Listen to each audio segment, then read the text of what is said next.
নমস্কাৰ এই মুহূৰ্তত আহি পৰিছে কেইবাটাও গুৰুত্বপূৰ্ণ খবৰ। আজি হৈছে 21 ফেব্ৰুৱাৰী। অসমৰ লগতে ভাৰতৰ বিভিন্ন প্ৰান্তৰ পৰা ৰাতিপুৱাৰ বহুকেইটা গুৰুত্বপূৰ্ণ খবৰ যুগুতোৱা হৈছে আৰু এনেকুৱা ধৰণৰ খবৰসমূহ নিতৌ চাবৰ কাৰণে চেনেলটো ছাবস্ক্ৰাইব কৰি কাষত থকা বেল আইকনটো প্ৰেছ কৰাৰ লগতে ভিডিঅ'টোত এটাকৈ লাইক কৰি উৎসাহিত কৰিব। অসমীয়াই কেতিয়াও কাহ মানি নলয়। এইবাৰ কংগ্ৰেছ দলে কাক লৈ আৰম্ভ কৰিছে এটা নতুন অভিযান। কংগ্ৰেছৰ মতে কাহ কেতিয়াও বলবৎ হ'বলৈ দিয়া নহ'ব। 2021 কংগ্ৰেছৰ চৰকাৰ পুনৰবাৰ আহিলে কাহ সম্পূৰ্ণৰূপে বাতিল কৰা হ'ব। কাহ সম্পৰ্কে এইবাৰ ৰিপুণ বৰাই কি ক'লে? আমি নামানো, আমি নামানো, আমি নামানো। কৃষক আন্দোলন বহুদিনৰ পৰা চলি আছে। কৃষক আন্দোলনৰ কোনো সমাধান এতিয়ালৈকে ওলোৱা নাই। মোদী চৰকাৰে এতিয়াও কৃষক আইন বাতিল কৰা নাই বুলি এইবাৰ অভিযোগ উত্থাপন কৰি এজন নেতাই কৃষি আইন কিমানখিনি যুক্তিপূৰ্ণ আৰু কিমানখিনি ভাল কৃষকৰ বাবে এই কথা বৰ্ণনা কৰিলে। এজনকৈ প্ৰধানমন্ত্ৰীকে ধৰি বহু নেতাক তেওঁ এই কথা স্পষ্ট কৰি দিলে কিমানখিনি যুক্তিপূৰ্ণ আৰু কিমানখিনি সুবিধাবাদী হ'ব কৃষকৰ বাবে এই তিনিখন বিতৰ্কিত আইন। নতুনকৈ কৰা এই তিনিখন আইনে কৃষকৰ বাবে এটা ক্ষতি কৰিব, কৃষকৰ বাবে এটা ডাঙৰ ক্ষতি কৰিব বুলি এইবাৰ এজন সাংসদে উল্লেখ কৰিছে আৰু সাংসদে প্ৰধানমন্ত্ৰীকে ধৰি বহু কেইজন সাংসদৰ কথাৰ লগত এইবাৰ বিতৰ্ক কৰিছে। कोई बताए कहां किस कानून में लिखा है कि मंडी बंद होगी? कहां लिखा है कि एमएसपी बंद होगा? है कोई कांग्रेस के नेता में दम या विपक्षी दल के नेता में दम जो बताए कि किसी कृषि कानून में कहीं पर भी लिखा है कि मंडी बंद होगी, एमएसपी बंद होगी? आपने कहा मंडिया, अनुराग जी ने कहा मंडिया खत्म नहीं हुई। सही बात है, मंडी इसमें कोई प्रावधान नहीं मंडी समाप्त करने का। 2 मंडियां बन गई हैं, एक निजी मंडी जिसमें टैक्स नहीं लगेगा और एक सरकारी मंडी जिसमें टैक्स लगता है। 2 मंडी, एक देश एक विधान, एक देश एक संविधान, एक देश एक निशान, एक देश एक चुनाव, एक देश एक मार्केट। तो एक देश 2 मंडियां क्यों? किसान ही क्यों मिला आपको? एक मंडी। और ये जो टैक्स आप कह रहे टैक्स मुक्त कर दिया, टैक्स कौन देता है? खरीदार देता है इन मंडियों में टैक्स, किसान नहीं देता। पंजाब में 6.5%, हरियाणा में 4% और सरकार को देता है। हरियाणा पंजाब का ग्रामीण इंफ्रास्ट्रक्चर अच्छा क्यों है? हर गांव में अच्छी सड़कें क्यों हैं? क्योंकि ये जो टैक्स जाता है ग्रामीण इंफ्रास्ट्रक्चर और इन मंडियों के और किसानों के विकास के लिए इस टैक्स का इस्तेमाल होता है। इसीलिए आज पंजाब हरियाणा सबसे आगे। एमएसपी है, एमएसपी था, एमएसपी रहेगा। प्रधानमंत्री जी ने कहा एमएसपी थी, है और रहेगी। ठाकुर जी ने भी कहा कि कोई है किसमें दम जो बताए कि एमएसपी चली जाएगी। सही बात है, एमएसपी थी, है और रहेगी। मगर क्या एमएसपी सभी किसानों को मिलेगी और सभी फसलों पर मिलेगी? प्रश्न इस बात का उठता है। आप में दम है खड़े होकर आप कह दें कि एमएसपी मिलेगी हर किसान को देश में? आज भी शांता कुमार कमेटी बताती है कि मात्र 6% से 16% तक किसानों को एमएसपी मिलती है। बाकी देश में बहुत से ऐसे प्रदेश है जहां पे एमएसपी नहीं मिलती। आपको चाहिए तो यह था जो पंजाब हरियाणा पश्चिमी उत्तर प्रदेश में एमएसपी मिलती है वही एमएसपी बिहार में मिले, जहां धान 800 रुपए 1000 रुपए में जा रहा है, 1800 रुपए में हमारे यहां धान मिल रहा है। आपको चाहिए था कि इसको वहां पे लेके जाएं, मगर आप वहां के किसान को की परिस्थिति हमारे यहाँ की करने की बजाय हरियाणा पंजाब के किसान की परिस्थिति उस तरह की करने की तरफ लेके जाए। इस देश में माननीय अध्यक्ष जी, दहेज का कानून, दहेज के खिलाफ कानून बने, ये इस देश में कभी किसी ने मांग नहीं की थी, फिर भी देश की प्रगति के लिए कानून बना था। माननीय अध्यक्ष जी, ट्रिपल तलाक, इसके खिलाफ कानून बने, ये किसी ने मांग नहीं की थी, लेकिन प्रगतिशील समाज के लिए आवश्यक है, इसलिए कानून हमने बनाए हैं। हमारे यहाँ बाल विवाह पर रोक, किसी ने मांग नहीं की थी कानून बनाओ, फिर भी कानून बने थे, क्योंकि प्रगतिशील समाज के लिए आवश्यक होता है। कहा गया कि बिन मांगे दिया गया और बिन मांगे बहुत से कानून दिए गए थे। बाल कानून बिन मांगे दिया गया था, दहेज कानून, ट्रिपल तलाक बिन मांगे, कई बार अच्छे कानून बिन मांगे भी दिए जाते हैं। फर्क है उनमें और इसमें फर्क है। उनमें जिस वर्ग के लिए दिया गया वो वर्ग संघर्ष और आंदोलन के रास्ते पे नहीं आया। बाल कानून लागू हुआ तो दिल्ली को बच्चों ने नहीं घेरा बाल कानून वापस लिया जाए। दहेज का कानून आया तो महिलाएं धरने पे नहीं बैठी कि हमें दहेज देना है। मगर यहां जिस वर्ग के लिए आपने दिया वो वर्ग आज आपके दरवाजे पे आया है, दिल्ली के आसपास लाखों की तादाद में बैठा है। हरियाणा सरकार का कॉन्ट्रैक्ट फार्मिंग एक्ट उठाइए, और वो तो हुड्डा जी के समय ही पारित हुआ था।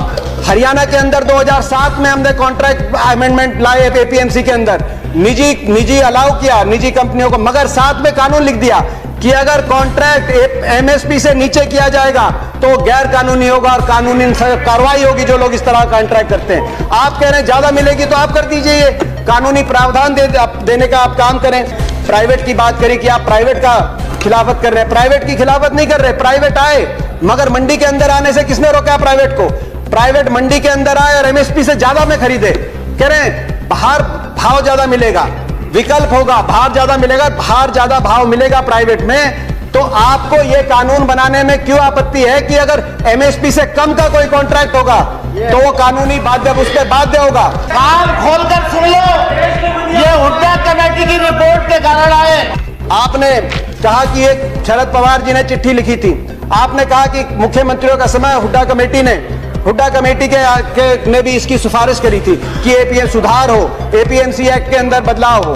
मैं बताना चाहता हूं कि हुड्डा कमेटी ने, जिस कमेटी में प्रकाश सिंह बादल जी, ममता बनर्जी जी और नीतीश कुमार जी भी सदस्य थे, उस कमेटी ने क्या सुझाव दिया था इस पे? उन्होंने कहा था कि एपीएमसी में सुधार हो, मगर एपीएमसी का विस्तार हो। सबसे पहले मंडी, जिस प्रकार से हरियाणा में हर 10 किलोमीटर में मंडी हमने स्थापित करी थी अपनी सरकार में, पूरे देश के अंदर हर 10 किलोमीटर में मंडी बने। दूसरा, प्राइवेट अगर आए तो मंडियों के अंदर आए, एमएसपी से ज्यादा पे खरीदें, एमएसपी से कम पे खरीदते हैं तो कानूनी कार्रवाई हो, वो ऐसी खरीदारी अलाउ ना हो। तीसरा, एमएसपी की कैलकुलेशन C2 के आधार पे हो, A2 कॉस्ट नहीं, C2 खर्चे के आधार पे एमएसपी कास्ट हो, जो आज किसानों की सबसे बड़ी मांग है। चौथा, एमएसपी जो चौथा उसमें कहा कि कर्जे का जो दर है वो no discussions please, no cross talk, no cross talk, no cross talk. किसी और की बात रिकॉर्ड पे नहीं जा रही है। दीपेंद्र जी कंटिन्यू। ये सिफारिश थी। मैं किसान आंदोलन को पवित्र मानता हूं और भारत के लोकतंत्र में आंदोलन का महात्म्य है और रहने वाला है और जरूरी भी है।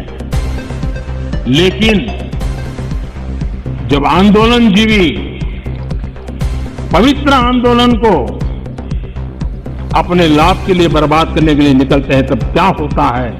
कोई मुझे बताएं। 3 किसान कानून की बात हो और दंगाबाज लोग जो जेल में हैं, जो संप्रदायवादी लोग जो जेल में हैं, जो आतंकवादी लोग जेल में हैं, जो नक्सलवादी जेल में हैं, उनकी फोटो लेकर के उनकी मुक्ति की मांग करना, ये किसानों के आंदोलन को अपवित्र करने का प्रयास है कि नहीं? प्रधानमंत्री जी ने एक और बात की कि इस आंदोलन में कुछ पवित्र लोग हैं और कुछ अपवित्र लोग। प्रधानमंत्री जी की बात हम मान लेते हैं, कम से कम आप पवित्र लोगों की बात मान लीजिए। आंदोलन में जो पवित्र लोग हैं, अगर आंदोलनकारी पवित्र हैं, पवित्र भावना से अपने हक के लिए बैठे हैं, आप उनकी बात मान लीजिए और इसकी शुरुआत आप दो कदम उठा के उसकी शुरुआत करिए। आप तुरंत, मैं मांग करता हूं, बातचीत के दरवाजे, क्योंकि आप भागे थे 11वें राउंड में बातचीत से, 12वीं बातचीत के दरवाजे खोलें। आपकी प्रजा है, अपनी प्रजा की बात मानने से आप छोटे नहीं होंगे, अपनी प्रजा की बात मानने से आपकी हार नहीं होगी। बातचीत के दरवाजे खोलते हुए। और दूसरा, जो 200 लोगों ने, 200 से ज्यादा किसानों ने अपनी जान कुर्बान करी है, उनके परिवारों के लिए आपके लिए सहानुभूति का एक शब्द नहीं निकला, कम से कम उनके परिवारों की मदद के लिए एक पैकेज की घोषणा करके विश्वास बनेगा। हम विश्वास बनाने वाले लोग हैं, विश्वास बनेगा। मैं हाथ जोड़ के आपसे प्रार्थना करता हूं, आपकी प्रजा, आपके लोग हैं, इनकी बात मानिए। आपका बहुत बहुत धन्यवाद। जय हिंद, जय जवान, जय किसान। অসম চৰকাৰৰ এটা নতুন আঁচনিৰ জৰিয়তে 50,000কৈ টকাৰ অনুদান আগবঢ়াইছে। ৰোগান্ত 1,509টি শিশু অভিভাৱকলৈ এইবাৰ 50,000 টকাৰ এক আৰ্থিক সাহায্য প্ৰদান কৰিছে স্বাস্থ্যমন্ত্ৰী ডক্টৰ হিমন্ত বিশ্ব শৰ্মাই। চেৰিব্ৰেল পালচি ৰোগত আক্ৰান্ত ৰাজ্যৰ 1509টি শিশু আৰু পিতৃ মাতৃৰ ওচৰত থিয় হৈছে অসমৰ স্বাস্থ্য বিভাগ। অসহায় পৰিয়ালৰ এই শিশুসকলৰ চিকিৎসাৰ লগতে তেওঁলোকৰ পৰিয়ালক আৰ্থিকভাৱে সকাহ আগবঢ়োৱাৰ অৰ্থে যোৱাকালি স্বাস্থ্যমন্ত্ৰী ডক্টৰ হিমন্ত বিশ্ব শৰ্মাই তেওঁলোকৰ হাতত তুলি দিয়ে 50,000 টকাৰ এককালীন সাহায্য।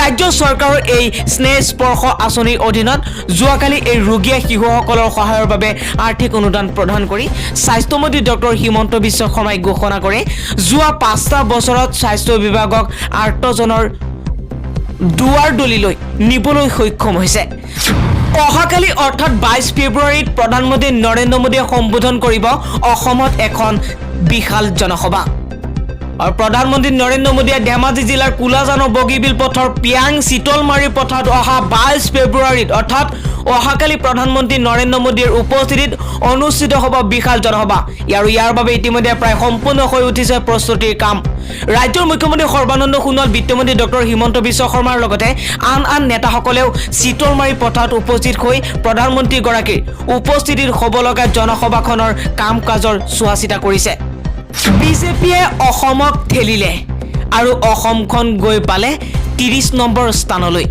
বিজেপি চৰকাৰ অহাৰ পাছত অসম লাহে লাহে পিছুৱাই যোৱা পৰিলক্ষিত হৈছে বুলি এবাৰ উল্লেখ কৰে অসমক দেশৰ ভিতৰত শ্ৰেষ্ঠ ৰাজ্য হিচাপে গঢ় দিয়াৰ প্ৰতিশ্ৰুতি দিয়া বিজেপি চৰকাৰৰ আমোলত প্ৰতিটো ক্ষেত্ৰতে শোচনীয় অৱস্থা হ'ল ৰাজ্যখনৰ বিভিন্ন চৰকাৰী বেচৰকাৰী প্ৰতিষ্ঠানৰ তথ্যৰ উদ্ধৃতিৰে শুকুৰবাৰে এই গুৰুতৰ অভিযোগ উত্থাপন কৰিছে নৱগঠিত আঞ্চলিক ৰাজনৈতিক দল ৰাইজৰ দলে আৰু এখন সংবাদমেলত দলটোৰ কাৰ্যকৰী সভাপতি বাস্কো ডি শইকীয়াই কয় যে 2016 চনৰ অসম বিধানসভা নিৰ্বাচনত ভাৰতবৰ্ষৰ ভিতৰত অসমক সৰ্বশ্ৰেষ্ঠ ৰাজ্যৰূপে গঢ়াটোৱে আছিল বিজেপিৰ আটাইতকৈ ডাঙৰ প্ৰতিশ্ৰুতি প্ৰধানমন্ত্ৰী নৰেন্দ্ৰ মোদীয়ে এফআৰ আসামৰ কথা কৈছিল কিন্তু বিজেপি নেতৃত্বাধীন চৰকাৰৰ আমোলত অসম দেশৰ শ্ৰেষ্ঠ ৰাজ্য নহয় বিভিন্ন ক্ষেত্ৰত নিকৃষ্ট ৰাজ্য হিচাপে পৰিগণিত হ'ল আমাৰ এইখন অসম শিক্ষা আৰু স্বাস্থ্য খণ্ডত অসমৰ প্ৰদৰ্শন শোচনীয় হৈছে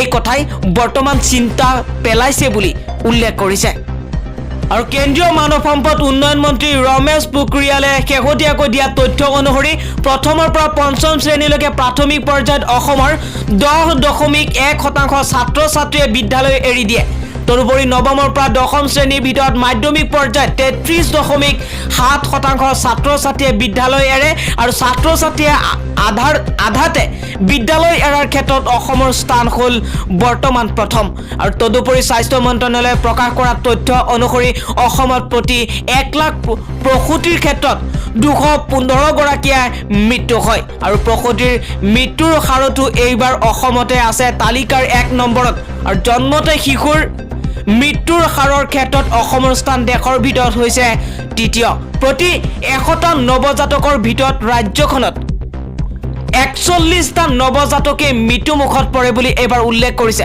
আৰু শিক্ষা আৰু স্বাস্থ্যৰ এই দুটা সূচকে প্ৰমাণ কৰে যে বিজেপিয়ে প্ৰতিশ্ৰুতিৰ বিপৰীতে অসমক পৌতজনক ৰাজ্য হিচাপে প্ৰতিষ্ঠা কৰিছে আৰু এবাৰ সংবাদমেলত ৰাইজৰ দলৰ নেতাগৰাকীয়ে লগতে উল্লেখ কৰিছে ৰিজাৰ্ভ বেংকৰ ভাৰতীয় ৰাজ্যসমূহৰ পৰিসংখ্যাৰ হাতপুতি 2019-20ত উল্লেখ থকা অনুসৰি সাক্ষৰতাৰ হাৰৰ ক্ষেত্ৰত দেশৰ সকলো কেন্দ্ৰীয় শাসিত ৰাজ্য আৰু পূৰ্ণাংগ ৰাজ্যৰ ভিতৰত অসমৰ স্থান হ'ল 26 সংখ্যক অসম মানুহৰ গড় জীৱনকালত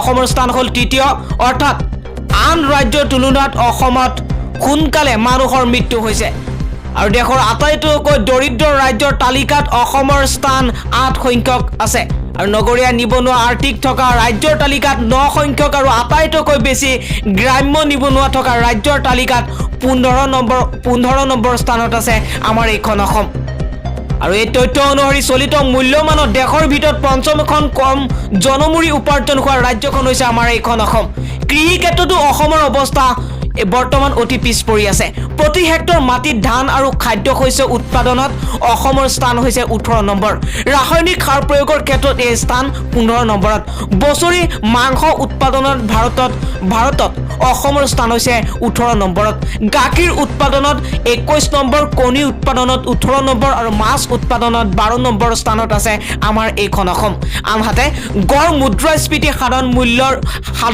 মূল্য স্তৰ বৃদ্ধিৰ হাৰত অসম আছে দেশৰ 7 নম্বৰ স্থানত আৰু লগতে আৰু উল্লেখযোগ্য যে দুৰ্ভাগ্যজনক বিষয়টো হৈছে উদ্যোগত কাম কৰা ব্যক্তিৰ দৰমহাৰ ক্ষেত্ৰত অসম আছে 21 নম্বৰ স্থানত ভাৰতীয় ৰিজাৰ্ভ বেংকৰ মতে ভাৰতবৰ্ষৰ 35খন ৰাজ্য আৰু কেন্দ্ৰীয় শাসিত অঞ্চলৰ ভিতৰত জনমূৰি বিদ্যুৎ লাভৰ ক্ষেত্ৰত অসমৰ স্থান হ'ল 34 সংখ্যক আৰু ইজ অফ ডুইং বিজনেছৰ ক্ষেত্ৰত এই স্থান হৈছে 20 নম্বৰত বাণিজ্যিক বেংকে ঋণ প্ৰদান কৰা ৰাজ্যৰ তালিকাত ভাৰতৰ ভিতৰত অসমৰ স্থান হৈছে 18 নম্বৰত ৰিজাৰ্ভ বেংকৰ শেহতীয়া তথ্য স্পষ্ট কৰি দিয়ে যে বিজেপিৰ আমোলত অসম দেশৰ ভিতৰত শ্ৰেষ্ঠ ৰাজ্য হোৱাৰ সলনি তালিকাৰ তলৰ ফালেহে স্থান লাভ কৰিছে আন এটা গুৰুত্বপূৰ্ণ তথ্য সদৰি কৰি ৰাজ্যটোলে আজি যোৱাকালি সংবাদ মেলত কয় যে বাংগালুৰু স্থিত গৱেষণা সংস্থা পাব্লিক এফেয়াৰ্ছ চেণ্টাৰে প্ৰতি বছৰে পাব্লিক এফেয়াৰ্ছ ইনডেক্স লগতে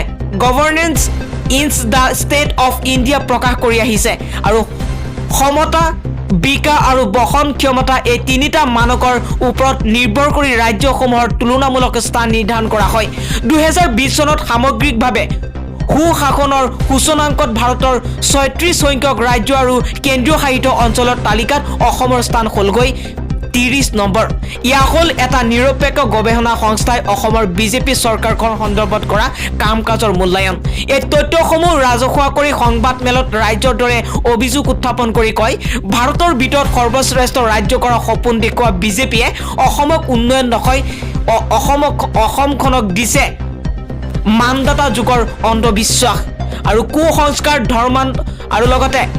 ধৰ্মান্ধতা আৰু মৌলবাদ সেয়েহে 2016 চনৰ সৰ্বশ্ৰেষ্ঠ অসমৰ শ্লোগান এৰি এতিয়া বিজেপিয়ে সভ্যতাৰ যুঁজ মোগলৰ আক্ৰমণ আদি বাগধাৰা সৃষ্টি কৰাত লাগি পৰিছে উন্নয়নৰ বিফল হৈ সাম্প্ৰদায়িক সংঘাত আৰু সংঘৰ্ষৰ সুৰসৰণি তুলি 2021 নিৰ্বাচন জিকিব খুজিছে কিন্তু ৰাইজ সচেতন থাকিলে ইয়া চিন্তা কৰিব সৰ্বসাধাৰণে কাৰণ বিজেপিয়ে বৰ্তমান এনেকুৱা কিছুমান কাম কৰি আছে যিবোৰ কাম বৰ্তমান সময়ত অসমৰ জনসাধাৰণে বিচৰা নাই গতিকে এনেবোৰ বহু কথা উল্লেখ কৰিছে ৰাজ্যৰ এই নেতাগৰাকীয়ে যোৱাকালি ৰাজ্যৰ কেবিনেট বৈঠকত 580 গৰাকী উচ্চতৰ মাধ্যমিক বিদ্যালয়ৰ শিক্ষকক দিলে এটা অতিকৈ সুখবৰ আৰু যোৱাকালি কেবিনেট বৈঠকতে লোৱা হৈছে কেইবাটাও গুৰুত্বপূৰ্ণ বহুকেইটা পদক্ষেপ গ্ৰহণ কৰিছে আৰু চাহ শ্ৰমিকৰ মজুৰি 167 টকাৰ পৰা 217 টকালৈ বৃদ্ধি কৰাৰ লগতে 2001 বৰ্ষত চাকৰিত যোগদান কৰা 580 গৰাকী উচ্চতৰ মাধ্যমিক বিদ্যালয়ৰ শিক্ষকৰ চাকৰি নিয়মীয়কৰণ কৰে